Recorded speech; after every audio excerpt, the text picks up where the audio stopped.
Right, hello and welcome to the Blues Focus podcast with me, your host, John Graham.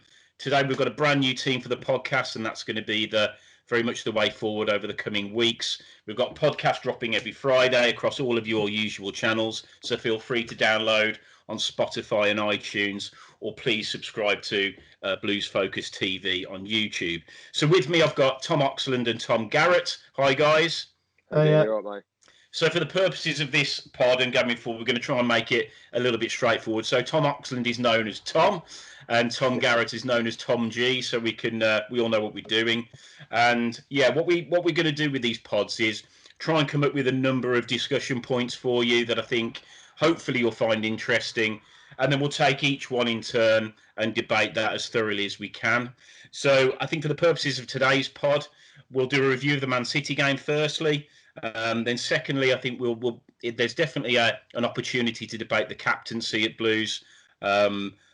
Big sort of statement by Karanka at the weekend, and I think that's worthy of maybe further discussion with the team. Then number 3, some noticeable exits from St Andrews. I'll give you my personal opinions on a couple of those. I don't think it sends out brilliant signals, but we'll debate that shortly. And then the transfer window in general, what's that going to bring? Can we be positive? Can we expect a lot of movement? And what we'll try and do is go through each position in the team and see if we've got any gaps or where, we feel we can make improvements. And then finally, if we've got any players on the fringe that we think can contribute, then obviously we'll put those in the discussion. So to kick it off, I think the point number 1, just a quick sort of look back to the Man City game. If you sort of downloaded or listened to the pod that landed yesterday, you'll have my views. I'm not going to bore you all with that again. So, Tom, I will kick off with you. What were your thoughts? How do you think we played? Do you know what? The first half, the way we started, first 5 minutes, I didn't think we were that bad. We looked to actually take the game to City a bit, and which wasn't what I'd expected from what I'd seen how Karanka set up against City before when they won in the FA Cup. I think it was in 2015 with Boro. He did that. They definitely sat back for the game and then just took their chances when they came.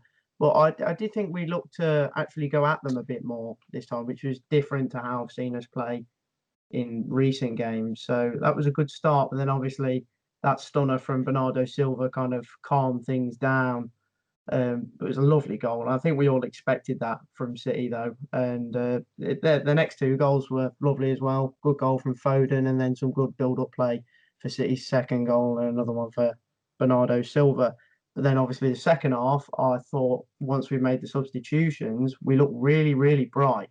And I was happy with the second half.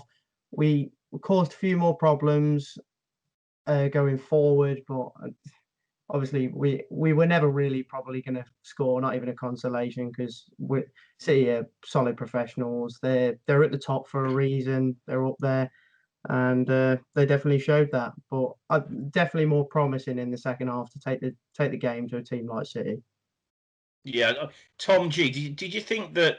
What were your first thoughts when you saw the team sheet and the formation that he was going to put out? Are you a fan of the sort of the 4-4-2, or are you more of a sort of do you like what he did in the second half? What were your thoughts when you saw that? I think it's one of them. It's tough, and I think I think we all want to see us, obviously going forward a little bit more. But as Tom just said as well, you're playing against professionals that get paid a lot of money, week in week out, play for international teams. You know what you're going to get. I think, I agree with Tom when he says, I think at the start, I do think, we look quite bright. And I think the first goal definitely stunned us, and like you say, it was class. I think most of the goals were class, to be honest with you. And as you say, you expect that from a Man City side. But I think, I think after about 15, 20 minutes, I can't remember what the score was now, and we looked at already just pressing, we looked a little bit tired. And as I say, I know the golfing class between the two sides again, but, just go after it a little bit more. I was sitting here and I was saying to my partner, I'd much rather see us, lose this game 7-0 and just go for it a little bit more. It's a cup game, what you got to lose, on the back of a few bad results anyway. Just have a little bit of a go with it. But as you say, Man City, that can keep the ball and control and dictate the game. So, I think on the balance, I don't think it was bad. We weren't embarrassed, but I think there could have been improvements. Yeah, I think my and I said this yesterday. I think my biggest disappointment was, he doesn't tend to, well, he hasn't that often picked Sunjic and Kifton Bell together. And when they've played, more often than not, have tended to be our better performances because they're very much on the front foot. They get the challenges in. And I thought, if we can just first 10, and I know it's a bit prehistoric, but, it's football. You have to try and use your strengths, I guess. And those two have got so much energy and they're so committed to the cause. I just thought if we can really set our stall at first 10, they'd probably play triangles round us and potentially, as you said, Tom G, may just look at maybe a little bit silly, but I'd rather have that than that first 20 minutes. We didn't lay a glove on them. And I just think for me, that was probably the most disappointing thing Terrell put a cruncher in, I think on 20 minutes, got a yellow. And you know what, that it was in an area that wasn't going to hurt us, halfway line. And lo and behold, I think we then got maybe a little bit more of a bit more respect from them. So, I think we certainly weren't embarrassed. But I think going forward, to your point, Tom, did we like scoring? Probably not. I think the Bella had a couple of decent sort of efforts, but you wouldn't really claw them. Gilt-edged chances, shots from sort of 20, 25 yards. So, I think there's plenty to take away from it, but. I don't know. I think there may be more question than answers on elements of the game, and I think that's a decent segue into, I guess, the captaincy. So, big shout at the weekend. Obviously, it's a very high-profile game. I think everybody in the squad will have wanted to play in it, and for Harley Dean not to get the nod, not just as captain, but indeed didn't play any part in the game. Be really interesting to get your views on. Is that a statement? Is that just something for that specific game? Is he resting him, or do you think there's maybe more to it than that? So, Tom G, what are your thoughts on the captaincy? So just starting with your point there, to be honest, I'm a bit like you. I'm not too sure what I think maybe it was just something to do with that game against Man City. Maybe he's resting him for the league. I'm not too sure because I think I definitely I thought he was going to start 100%. And I think it was it Sanyoza who started centre back. I don't really agree with that. I think he's a good player, and I think maybe next to Sunjic in certain games. But I think for me personally, I'd have gone with Roberts or Dean from the start. But as you say about the captaincy, I think if he's going to play, I think my personal view is you've got to give it to George Friend. I mean, I know a lot of people the weekend could hear him, shouting at Lecco and giving him some, but that's what you want, and he, as Crank has said, I think before when he joined, he wears his heart on his sleeve. He's committed to everything. So that's my view anyway. But do you think that it's just nice to see? And I don't want to make I suppose it is sweeping, but he just feels like a Blues player to me. It feels like a old school Blues committed captain. And guess what? Lecco had a good game, didn't he? So maybe he needs that. So I'm a big believer in.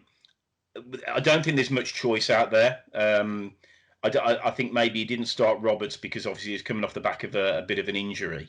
Whether it has started, I don't know. I agree with you on San Jose. I think he's a brilliant footballer, but in a 2, I just don't see that. I really don't. We've either got to sit incredibly deep so he hasn't got to turn and try and recover, because if we play a high line, then we get absolutely crucified like we did against Blackburn. Yeah. But I'll probably elaborate a bit more on the captaincy from my point of view. But Tom, what do you think? Do you think it's just Friend or Dean, or do you think there may be other alternatives? I think there's definitely other alternatives that we've seen used previously, as in Juki being captain. And for me, I think Juki's a top bloke. I love everything about him. I think he epitomises Blues. But I'm not a fan of strikers being captains. I think the only notable maybe mentions that I've seen it work is probably Spurs and Harry Kane. Yeah. But for me, I think naturally a centre back or maybe central midfielder are better suited roles for a captain. From what I saw from Friend against City, I was really, really impressed. He looked to kind of guide people about, but even when he's been brought in since the start of the season, he's kept Dean in check a lot more. Yeah. Because I think we found as soon as Morrison was gone, Dean was a lot more rash and reckless. We were giving away silly fouls and penalties. But since Friend has come back, he seems to, although he's not captain at the time, he guides the back four well, and it makes Dean look a better player and gives Dean that ability to be a better captain. And I definitely think we've seen that, and Dean started to show more passion compared to last season. Yeah. But for me, I would probably edge it to Friend. But then you don't want to pile too much responsibility on Friend, because it could disrupt the flow of the team. It might not. There's a lot of little things you have to take into consideration when picking a captain, but there's no reason why Friend shouldn't be captain over Dean, really. Yeah, and I totally agree with you on maybe the impact he's had. I think before Friend got injured, I think the stat was something like 7 clean sheets out of 13 when he played. Which, if we go back to what we were doing under Pep post lockdown, then clean sheets were somewhat of a premium. Yeah. But I just think at times Dean thinks that gung ho trying to win 70-30 challenges, overcommitting himself, is going to sort of endear himself to the fans. It isn't, because by doing that he takes himself completely out of the game, and I think it's counterproductive to what he's trying to do. He's trying to show that he's committed, show he's in it, but all he does is get booked, leaves us wide open, gives away penalties, or gets sent off. So I agree. I think he's definitely sharpened up in comparison to previous seasons. I'll always be very honest on these pods. I don't rate him. I don't. I think that he's one constant in the team where we've underperformed for many seasons. And at one point, you've got to look what is, I think, staring you, blind in the face of, if he's there, we don't play well, then club captain as well. I just don't see that as maybe as a way to go forward. I think other than George Friend, I'd agree with Duke, but he doesn't start at the moment all the time. Then you probably look at Etheridge. The keepers make good captains, few exceptions, but more often than not, then it is outfield players. And again, Kifton Belt, but he doesn't strike me as a natural born leader. He's very much a leader by example. So yeah, I think that Friend is definitely worthy of a run. I don't really know. I think he played all right on Sunday. I think he got caught a little bit for the first goal and made a bit of a poor decision, but not going to hang him out to dry for that. But it's whether you drop him in. And again, I think it's probably when we go through, I guess, what we're going to do in the transfer window, we can start to maybe talk a little about system.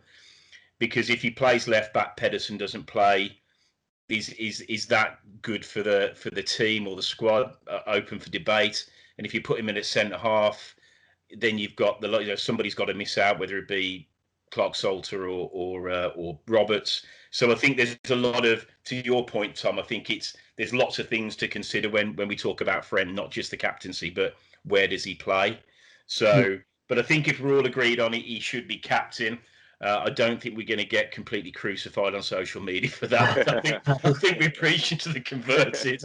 But time will tell, won't it? So, okay, so just talking about systems and players, and ultimately with the likes of Pedersen, if he doesn't get a run, is his head going to get turned? There's 3 players whose heads have definitely been chopped off as we go into the transfer window, and that's Dan Crowley, David Davis, and Josh McEachran. Tom, what are your thoughts on those 3? I think, first of all, McEachran is a shame, really, on the basis that from what I saw, particularly Reading away last season, totally. I thought he looked probably what we needed in that midfield. He's a good passer of the ball, his tackling was accurate, his work rate was good, and you could see why he was a Chelsea Youth Academy product and why he played Champions League before. And I think it's a shame that he had that injury, because he really could have fit in at Blues. And I don't think he's been given a proper chance since, obviously. And it doesn't look like he is, which is a shame, because I did think there was a proper player there. But obviously our midfield is already congested as it is. Same for Crowley, really. I think there's a player in there, but the past 2 managers, it just seems to have not worked out. And I think Pep and Aitor definitely have similar kind of Spanish playing styles, with Aitor being a bit more accomplished though, and Crowley just doesn't seem to fit in anywhere with what we're trying to do. Although I think he's a quality player, and I'm sure he'll shine somewhere else. And whether that might be Hull on loan, obviously there's a link there. But I do think he'll do well elsewhere. And then Davis, I think his time probably ended a long period ago. Yeah. I think he's been a great servant to the club when he's played. He's wore the shirt with pride and passion. And obviously, there's memorable moments like Villa at home and Wolves away. But it is time for Davis to move on. I think that's a respectable decision. Yeah, no, I couldn't sort of agree more with you on that. Tom G, what are your thoughts? Any one of those three in particular that you're a bit disappointed about, or do you think it's fair enough? Yeah, I think, to be honest, I think Tom's just hit the nail on the head completely there. I think, if anything, me, I think, after seeing Crowley play a few times for us, as you've just said, under Pep, I thought, he was a little bit more advanced. I think he got a lot more of the ball. I think maybe, as you say, is it to do with Karanka's playing style? Is he not working hard enough off the ball for him? Probably something like that. But I definitely think I think he'll end up. I've got a feeling he'll end up going to a top half championship team, and I think he will shine. Somewhat, like a Bournemouth or someone like that. Yeah. Who could, get a lot of the ball. Yeah. Davis again. I think he's been a brilliant servant. I think there was last year. I think when he was on loan at Charlton, I was looking at some of the Charlton fans' tweets and stuff, and they were really singing his praises, and I think. Maybe there was a time at the start of this season where I just thought, can he come into there and bring some energy into the team? But again, as Tom said, I think, it's been a while now, and I think he's shown what he's got to offer. And McEachran, I totally agree on you with that. I think it was a game maybe we played against Middlesbrough last year at home when we won 2-1. And I think McEachran played, I think it was him and Sunjic, and I think Bellingham played him just in front of both of them. And I thought McEachran was brilliant. I thought he's a brilliant left-footed player. A bit like what you're saying. Jose can get the ball off the defender's turn, pick a pass out. So, I'm a bit sad to see him. I would be sad to see him go. I think he will. But again, with knee injuries and stuff like that, it's, it takes its toll on you as a footballer, doesn't it? Yeah, for sure. And I think there were some standout performances from McEachran. I think to your point, Tom, definitely demonstrated that he played at a very, very high level, and he was seeing passes that probably not a lot of the other players were seeing or expecting. Crowley and my sons will love this. I mean, I was his biggest fan. I thought when he signed, he was just one of those players that I felt we were crying out for, but you've got to play a system where you're going to get the best out of him. And we've never really done that. There's been glimpses where he can pick the ball deep, he'll run at players. And for me, that's where, my preferred style of play. And one of the reasons why I thought it was such a positive performance on Sunday, that he just got the ball and he looked to be positive. He looked to get territory. He looked to be the player. And Crowley did a lot of that. But yeah, I towards the end, the latter few sort of performances, even me as a big supporter of his, just not influential, poor decisions, and unfortunately, I think first game under Karanka he started, if memory serves, and I thought, okay, well, maybe it's a bit of a clean slate, but whether he's trained on or not, it probably suggests that the fact that he's out the door, definitely not. And I agree with both of you on David Davis, great servant to the club. I think he had maybe one season where he was very, very good. He picked up an injury, and then he came back and he probably wasn't quite as effective. But no, sorry to see him go. I hope he picks up a team in maybe League One. I think he'll do a job. I really do. Yeah. That sort of wise head in maybe a young team. I think he'd be an asset to quite a few teams down in the lower leagues. Okay, so that's, I guess, players out the door. Moving on to players that we can hopefully get in. And as I said earlier, if we maybe just go through, positions, and let's start off with keeper. Tom G, thoughts? You think we're covered? Do you think the performance at City was good from Pietro? Do you think that gave you confidence or not? Or how do you think where we are at keeper? Yeah, I mean, to my personal opinion, I thought, obviously started him in that Prieto in that game, maybe because of the ball at his feet, thinking I was going to high press. But I mean, I actually really liked G-Cock in the game against, I think it was Brentford. I thought he was absolutely outstanding. And even when Everidge come in, I thought maybe is he going to stick with him for another game, because I think there's a big goalkeeper in the works there. Yeah. So that'd be. I think, like you say, I think we are covered there. I think Everidge, he's coming. You can hear him a lot lately without the fans. He's installing a lot of instructions into people and that. So I think we are covered. But as I say, I do like G-Cock. No, I think that's a great point. You know, that he could not have done any more on his debut. Yeah. And maybe, you know, it's all about timing, isn't it? There was a point where I don't think we were destined not to get Etheridge, and then out of the blue he appeared.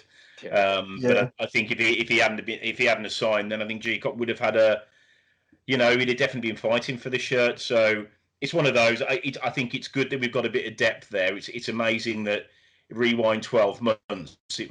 It was an interesting setup, that's for sure. Christ knows how many points we'd have now if Lee was in goal, but yeah. Anyway, that's a different point, and it's in the past. So Tom, just as if we maybe cover off I will say fullbacks, but you know those defensive players on the flanks. What were your thoughts? You think we're covered? Would you bring anyone in, or what are your I, thoughts? I think right now we are covered enough to be a championship team in the fullback roles, but am I happy with the fullbacks we have? Probably not, Yeah, particularly Pedersen on the basis that he had the season under Gary Monk where I thought he was fantastic and it looked like we got a real bargain there. yeah, But this season and the last, I've been really disappointed. It's like I'm constantly thinking, oh, he'll get back to his best soon, but it feels like disappointment after disappointment after disappointment, and he gets caught on the ball too forward so many times, and he'll try and take on players, and nine times out of ten it doesn't seem to work. But occasionally he can pick out a good pass, like a decent early cross. But for me, he doesn't seem the same Pedersen that we saw in the first season, and maybe that might be because of the play style or even the players' morale. You don't know. But yeah, moving on to Maxime Collin, I think on his day he's one of the best right backs in the league. yeah, Um, but it really, really does depend what team he plays against and their style of play. Because either you have a game where you rip Colin apart, or Colin is dominating that right hand yeah, side. There really is no in between. Yeah. He never has an average game. I think if he could maybe have more consistency to his game, then there's no reason why there should be another right back brought in. But he is a fantastic right back, and some of his crosses to Juki over the past couple of seasons have been fantastic, and that is a good asset to his game. But I think we could do better, and there's no reason why we shouldn't. But it's not maybe the area that's most needed to improve on at the moment. yeah. Thoughts on Dacres Cogley as a backup? Do you think we got a player there? Yeah, I've actually been really impressed with him this Yeah, no, I season have. from what I've Yeah. seen. I think when he was brought in under Zola, my biggest criticism was always he was too stick thin. He never had any meat on him. He was always beaten on and off the ball. And this season, I mean, even Crawley fans, they rated him really highly when he was there. Yeah, And I what I've seen so far is attacking game is still good, but he's a lot more strong defensively. And I think that was always important because he needed to work on that and develop on it. And there's a player there, and there's no reason why he shouldn't get a few more games, see what he can do. no, I agree. I think we're, you know, in those sort of fullback positions, I think we've got good cover. I think if Colin and Friend sort of retain those positions, I think the backup is strong enough to maybe, you know, there'll be interest from other clubs. I have no doubt about that.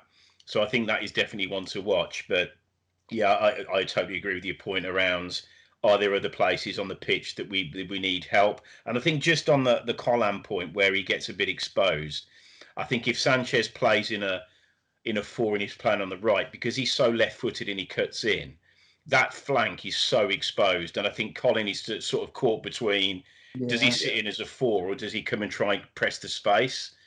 And then if he does that, then there's acres in between that sort of, you know, centre half and full back channel that I just think it can make him look. Um, I just don't think he does him any favours, and I don't know whether that's his fault or not. But I'd agree with you. I think fullback were okay. Tom G, centre half. I mean, this is a bit of a poison chalice. Sorry to throw That's that all one on you, right. but yeah, you can earn your money now. What do you think? Yeah, I mean, obviously we all know, it's been like it for a few years now, hasn't it? But yeah, I think the back end, the back end of half of last season, I thought, Jake Clark-Salter, I thought he played really well, and Yeah, I think I remember reading a stat, something to do. I think it was headers, passes completed, he looked the real deal. Obviously, he had a bit of an injury when he come back to us this year. Maybe it's just going to take him a little bit of time to settle back in. But I think, going back to, I think when we was on about Roberts, again, I thought, he played really well the other day against Man City. Definitely. But I think the problem with him is, and I think I always remember watching the game last year against Bristol City away. It was about 40 seconds in, and he passed the ball back to him, went under Camp's foot. And you never know. Again, it was a bit like what you were saying with Colin, and I think that's the problem with a lot of the back four at Blues, is you never know what you're going to get, do you? Yeah. I mean, I think just on the Roberts point, I mean, he won a foot race again. I might have even been against Jesus in the second half. I thought, who is this guy? What's going on? Yeah, it was against Odin, wasn't it? Yeah, and it was, and the commentators were absolutely gushing about him. And Tom G, I think you're right. I think that when he was with Jake Clark-Salter for a run of games last season, and he did coincide with a really good run, I just think with Roberts, my only concern with him is he's horrendous when he's got time on the ball, because he genuinely doesn't know what to do with it. Yeah. And I just think that, I think when he's under pressure, he's probably, I mean, he does like that cross-field out ball on a regular basis. But I think the worry for me is if he's just, you could have Colin with a ton of pressure on him and he'll just roll it to him just to get rid. So I think, the only criticism I'd have of him, and they are, they're few. I think that he's improved quite a lot. And Sunday's definitely testament to that. It's just working on that decision making when he's under a little bit of pressure. So, but I think we've got a 2. I would agree with you, Tom G. I think we've got a 2 there. Thoughts on Dean? I know we've talked about him. Do you think he's just going to be a fill-in, or how do you see that playing out? Yeah, I mean, again, I think he'll be a fill-in when I think, I don't know how long he's going to have left at Blues now. Like you say, there's been times where, we've loved him. There's been times where he's been hated on it. And I just think, like you said before, he does. It's not that he doesn't try. He does try his hardest. But again, I think I'd probably say it's similar to Roberts in that sense where, and I think it's dependent. If you're playing Duke up front, it's good to have that. Roberts, Dean playing them balls up like that. But when you got Hogan up front, and I think especially he looked like that in the first. I mean, I don't really know what happened with him, but he just he can't play in that with them 2 centre backs playing them forward balls. He can't play in that role. Yeah. So do you think we need to look into the market for another one? I mean, yeah, but I mean, it's the $1 million question. Who do you go out there and get at the minute? Is it really? I mean, looking out there, I can't think of too many off the top of my head. Whether you get, you loan someone maybe off one of the, the top 10 Premier League sides. I know we were linked with the, was it the Wolves under-20 guy? Oh, I forget his name now. No, the American guy. Yeah. I know we was linked with him, and maybe whether they could look into that again. But and obviously he's been playing for Wolves lately. But other than that, I couldn't really pick anyone out. Tom, thoughts? Do you think we covered there? I mean, probably not happy with it, but do we need to bring anyone in? I think we're covered there, yeah. But I also think it's probably one of the biggest positions that needs to be strengthened, and that's not because we don't have any depth. It's down to quality, really. At the end of the day. Yeah. For me personally, someone who I'd highlight and I wish Blues would go for is Elliot Moore at Oxford United. Okay. I went to watch him not long ago at Burton versus Oxford. It finished 5-1 in the end, or 6-1. I think it's 5-1. I went there to scout Oxford, and he was a standout player by far. He controlled his box well. He's tall and he's quick for such a tall lad, strong on the ball, very composed. And I just thought, I wish Blues would go in for someone like that. And he's young as well. He's only 23. So there's definitely plenty of potential there. But no, like you say, Clark-Salter last season had shown so much promise. And I was delighted when I found out he's coming back to Blues. But he's just not really kick-started yet. But he's not had enough time maybe and chance since he's come back from injury. Yeah. And on Roberts, massive confidence player. Like Hogan, I think he's all about up here rather than what he does on the pitch. And when he has confidence, he plays really well. And he prefers going into games as an underdog, I think, definitely. Yeah. Well, I'll tell you what, he's spoiled now, isn't he? Yeah. So yeah, no, I definitely think Roberts is probably a more technically gifted defender than Dean is, but Dean is just more consistent. Yeah. Yeah. And that's the way I've always seen it. But no, I do think Dean's time Blues is coming to an end soon enough. But I think it all went downhill, especially after what was rumoured to have been said at that West Brom home game when he scored. There was a lot surrounding that. I'll never know personally what he did say, but I think I know what I thought I saw really. So he's definitely had to rebuild the relationship since then, but it's on and off. Yeah. So just going on to I guess the sort of midfield. Tom, do you think certainly from a wide point of view we covered off there? Um, I think yeah, I'd say the whole midfield really in wide positions we're definitely quite solid. We've got Bella who's had the most championship assists in 2020. Ivan Sanchez, who's probably been the best transfer business we've done so far Yeah.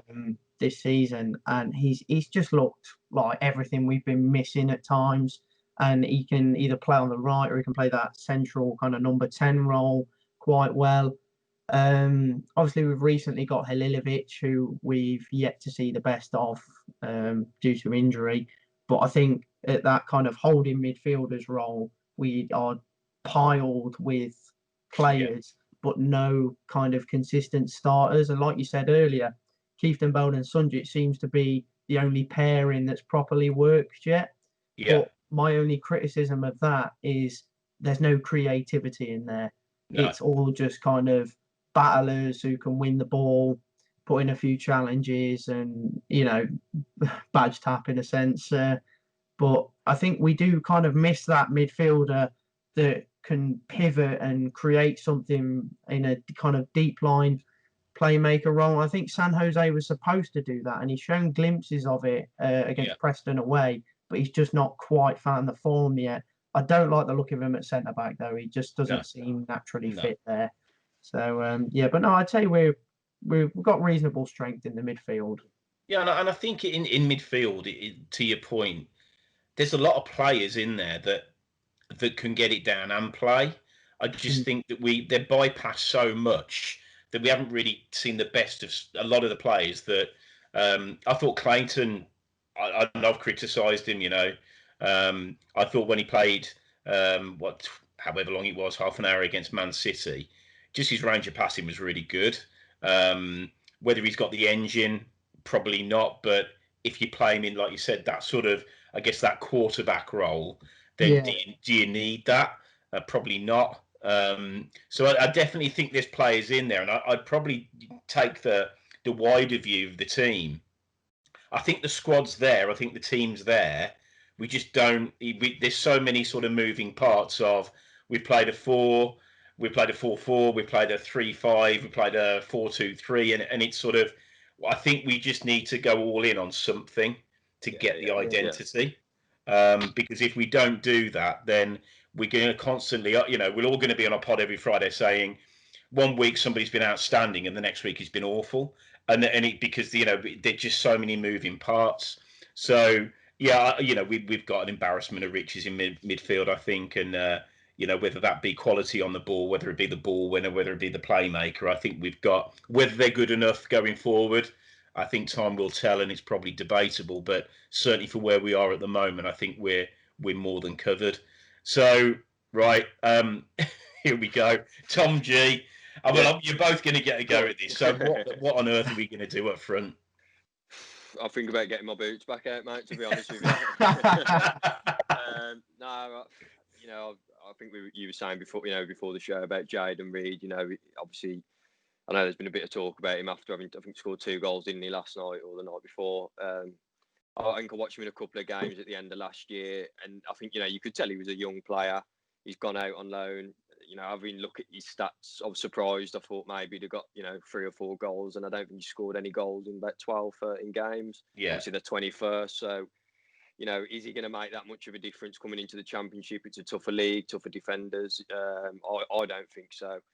If it was me personally, I would start Juki. Yeah, I think Tom said at the beginning of the show, I love the guy, and I think you know, a lot of the games, as you was just saying, we played that many different systems, and there's that many games where, you know, we're lumping the ball up anyway to find Yuki, and he's not there. So I just think, you know, if that's what we're going to resort to, then play him. But I just want to pick up on that point you were saying, sorry, about, you know, the midfielders and the different systems. And I think that's the biggest problem. I don't think he knows his best team. And as you were saying, you know, you've seen Sanchez on the right, Sanchez on the left, sort of just behind the front two or one. Same with Lecco, striker, right wing, left wing. And I just think, you know, like you say, we've got good players there. But I don't think he knows his best team. And I don't think anyone's actually, like you said, made that stake into it. But the thing is, Tom G, I think that we've seen some really good performances in certain games, and then they just disappear. And it's not they're injured; they just don't play. I think McGree came in, and what I like about him is just simple. It's just simple football. He's got good technique. He doesn't look to do anything over elaborate, but he brings players into the game just by little. You know, just he's one of those players where he seems to have more time on the ball than probably most of the other players. And when he's got that time, he can pick a pass. And I'm not talking about, you know, a lump up to Juki. It's that, you know, it is a forward pass, maybe only 5 or 10 yards, but into the run of Lecco or Sanchez or whatever, and it brings that impetus into the game. And for me, I just think that, you know, when players, and, you know, Terrell at times, and I thought he was all right on Sunday, but he's in and out, and it's like, well, please tell us if they're injured, because if they're injured, then I can say, I get it. But if they're not injured and they're on the bench, it's like, well, there's just no real method to it. So, yeah, I'm at times I'm really confused, and I agree with you. I think Juki, I said on the pod a couple of weeks ago about, you know, he warranted a place against City, not because he scored goals, because it's a big game, and he'll make his presence felt, but B, he deserves to play. End of story. Ends of story. I think we've got to be a little bit more, and Tom, I think you'll be able to maybe bring this to life a bit more than me. But do you think with Juki, we can maybe give him a bit more credit than just be so one-dimensional? Yeah, I think we've seen glimpses of, obviously everyone likes to think Juki is just this master of heading the ball. But he does have other elements to his game. Like we've seen Rotherham at home a few seasons ago when he scored from that set piece. Sheffield Wednesday at home last season scored a good, I think it was good link-up play with Hogan. But he's got other elements to his game, and I don't think we show him enough respect in that sense. But obviously, I have seen Juki before where he's been in situations one-on-one with the keeper. He should do better and doesn't. Yeah. So you could bring that point to light, but there's no reason why we shouldn't try and fit him in the team more. I think he's trying too hard with Hogan at the moment, and Hogan is such a confidence player again, like Roberts. They're the two for me. But you can see Hogan's frustration because the play style just isn't suiting him. I think on paper you would have thought it would have, but it just hasn't yet. But I think I've watched. I think it's Connolly who plays for Brighton. Young lad plays up top. Now they don't really. I mean, they play some lovely stuff in their sort of, you know, defensive midfield. But he has to create his own chances. You know, he's an absolute nightmare to defend against. You know, he's everywhere across that back line, and I just don't see with Hogan that he's not proactive. You know, for me, I'd want him to be chucking his guts up at the end of the first half to say, do you know what, I've put a shift in. Because as fans, we say, do you know what, okay, the style of play doesn't suit, but what we've seen is you really trying to press the ball, you really try and make a difference, really defending from the front, and he doesn't do it.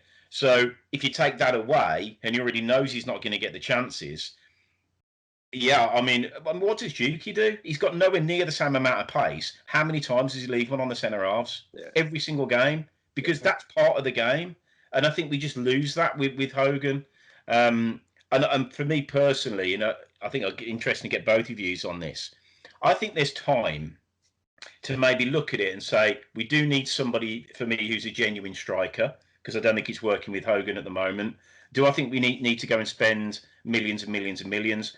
Well, A, we probably haven't got it, and B, if there's strikers out there, they ain't going to come to us. There's so many clubs after strikers in certainly in the January transfer window to try and wave the magic wand and save seasons. But Tom, I know you do a lot of scouting. I just think that I know you're never going to find the Jamie Vardy every week, but I just want, just for, I don't know, just my own bloody sanity, if we go into League Two and get a guy who's 22, 23, maybe come out of an academy at, Arsenal or Man U, that's shown it, maybe dropped through the system a bit, maybe sort of got to grips with his game, really showing signs, pick him up for £500,000. And if it falls flat on its face, then so be it. But I think it's moves like that. We're not creative enough. We're genuinely not. And I think the Blues fans, and I can go back a lot longer than you two, that, we've signed some just bizarre players and the majority never came off. But we got some real nuggets there. And I just think we don't take advantage of that. So, Tom, would you agree? Do you think there's an opportunity? Look, I mean, you mentioned a player for Oxford, and I think that's really refreshing. Yeah, there's plenty of players I pick out that I'd love Blues to go in for, and just a quick example of players that we've picked up from like that League Two region. I remember we took Vassell on, and when he first burst on the scene, he looked like he had so much potential. I was really excited about him. It was only a matter of time before he started picking up a few goals, but then obviously Hutton virtually killed his career. Yeah, and he's not kicked off since. So there's potential for dipping into League Two and League One to work, and we've seen glimpses of it in more recent years. But for me, a few targets. League One, Johnson Clark-Harris. He's been consistent and seems to have worked up his career since leaving Rotherham at different clubs, shown consistency. He's at Peterborough at the moment, I think. Luke Jeffcott, who everyone in the Championship seems to be after at the moment, him at Plymouth. They're actually all very similar players. I'd just say Clark-Harris has a bit more pace, but the next one would be Piggott at Wimbledon. I looked at him. Yeah, I looked at him today. We've been linked with before, and they're all quite similar players. But obviously, Clark-Harris has a bit more pace, but Jeffcott and Piggott have that work rate where Clark-Harris doesn't. Yeah. And we're just looking for that kind of dangerous striker that can get in behind or even just create his own chances and finish them off properly. And those are three players that can do that. Speaking of League Two, there's a couple actually. Tristan Abrahams, who's a Norwich City youth product. We've seen him a couple of times. He's got that pace and strength, and he could grow into a player one day. Wouldn't even be a bad move for Blues. There's another one who's maybe a bit on the older side compared to some of the names I've mentioned so far. Would be Danny Johnson at Leyton Orient. He's got a few this season, hasn't he? Yeah, he's been on fire this season. I mean, my dad's a Leyton Orient fan. It was my granddad who brought me down the Blues, but my dad's a Leyton Orient fan, so I keep an eye on them quite a lot. And from what I've seen, he's so composed, and some of the finishes, he's a Championship quality player. People might look at the age of 27 and think League Two striker, 27. Why would we go into that market? But there's no reason why we shouldn't, because you can pick up bargains, and there's players that can go on for a lot longer than others. I mean, I saw the other day in the Japan League that 50-year-old who's just been signed up, and I was like, I was actually going to send something out on Instagram, and it was sort of a picture of him and a picture of Connor Wickham, and saying we're definitely going to get more minutes on the guy who's 54 years old. But I thought, I'll probably try and stay a little bit impartial. But and I think that just talking about players like Connor Wickham, he's shown glimpses, and it's been glimpses over a long career, which has been fraught with injury. I just don't, it's a lot of money, it's a lot of wages for what? And that's what I'm saying about, I'd rather take a punt and he not come off. And I think the fans would appreciate, I know I would, I'd absolutely appreciate it. I go back many years ago when we signed Steve Claridge. I mean, he'd been knocking around places forever. And he was a fantastic striker for Blues, went on to Leicester, did even better. And I think, if you're to the point of the guy that's in League Two, and he's like 26, 27. He might have. I think his appetite's going to be just a different level to maybe somebody like Hogan that didn't do it for Villa, came to Blues, did it, got a contract, not doing it, shrug of the shoulders. Plenty of money each week. I just think we need a bit of hunger if we're gonna sign somebody. So I think just to summarise it off, and like Tom G, if you were gonna in a position wise, what position do you think is the most sort of important? And do you think we should dip into the transfer market? Well, as you both just said, I think inevitably, I think we do. I do agree with Tom. I think a centre half would be nice, but I think at the minute, just to link it up, just to see whether we can get somewhere, I do think we need a striker who we can go out there and get. I don't know. I totally agree with your point on dropping, maybe down into League One, League Two. And I was surprised in the summer when I think about a year ago, I think we were linked with Tony, maybe Ivan Tony. Yeah. And then about 6 months later, he went for 10 million. I thought that's a lot of money, but he's scoring goals, and he's going to go for what 20, 30 million. To another team, more than that. So again, I totally agree with you. I mean, I can't name any names off the top of my head, but I'd definitely go for a lower league, maybe League One, League Two. Just like you say, someone who's a bit more hungry, maybe the last chance to play at that level or higher. Yeah. And Tom, just to round that off, you agree, sort of those sort of positions? Definitely, yes. Centre half and striker are the two most important positions for me that I think Blues need to strengthen, but particularly striker. And there's plenty out there that we can look at, definitely. Yeah. But do I think young players like Reed are cut out for the league yet? Definitely not. I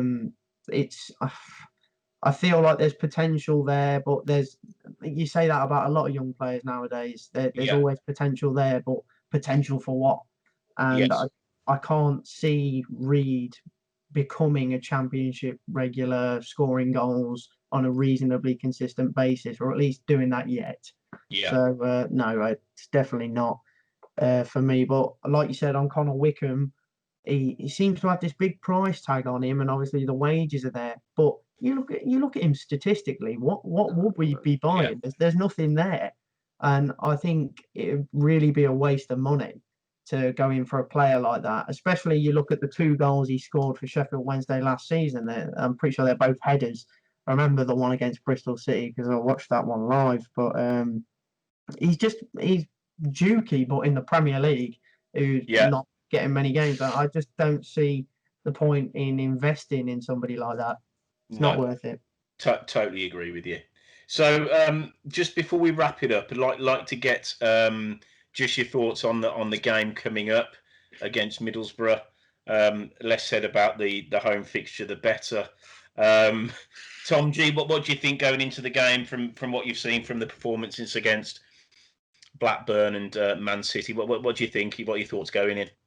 Well, I think obviously we lost the other day again. We spoke about that, but I think there definitely is positives to take out, like you say, the second half, and obviously Man City, they did make a couple of substitutions, but I think we can definitely take positives out of that game into the Middlesbrough game. I think I'd just like to see us just go for it a little bit more. I think it's an early kick-off on Saturday, isn't it? Just go for it a little bit more from the off. Just get at them a little bit more. And I think like you say, I like it. Some games where we sit back and we're compact, but just press a little bit more. And we will get tired, but I just think with the 5 substitutions now and the amount of midfielders that we have, there's no reason you can't make substitutions earlier now. Yeah, for sure. So, Tom, thoughts? I think we all hope for kind of a Bristol City away last season performance, or maybe you roll it back to like 2012-13 season, Palace away. Just one of them away performance where we turn a team over that we don't expect to turn over by quite a few goals. It'd be nice to have a game like that, but they're so few and far between. I think on paper I'd settle for a point, but is a point really what we need right now for this squad? No, we really need a win just to get that confidence up and start climbing the table, because obviously we're slipping now. So a win is crucial, really, and I think it's now or never for Aitor to start picking up those wins But we've definitely been better away from home against the higher up the table sides this season than any other fixtures. So obviously we got battered at home by Boro, but we have a better understanding of how they play now because we've had a Yeah. first-hand experience of it. So I think we take that knowledge and we go into the game and look to at least get a point from it. Yeah, and I think that's a more than valid point. I think Middlesbrough more than probably any other side in the league, we know exactly what's coming. I said in the pod, they're one dimensional and they are, and that's not a criticism because they're very, very, I think, well drilled at that one dimension they've got. And if there are any, I think if we drop off, if we don't give it everything we've got, and we're not sort of winning those sort of one-on-one duels, then you don't beat them. That's how they win games. Yeah. So I think from a coaching point of view, then I'd be massively disappointed if we didn't start well because we know exactly where their strengths are and where their weaknesses are. So yeah, I think we'll have to wait and see. I mean, from my point of view, I agree. I think a point and a performance I'd take. We do need 3, but I think we just need to get ourselves into a position where we can start really to get on the front foot again. 3 points would be amazing, and I just think we can. Hopefully, it's not hopefully not another false dawn, but something that we can look forward to going forward. Yeah. So yeah, right, guys. I think we've covered everything, and thank you very much for your time. As I said before, obviously myself and the 2 Toms will be joining you every Friday. The pod will drop every Friday. You'll be able to download it at the usual places, Spotify and iTunes. And please subscribe to our YouTube channel, Blues Focus TV. But for now, thank you very much for listening, and we'll see you next week.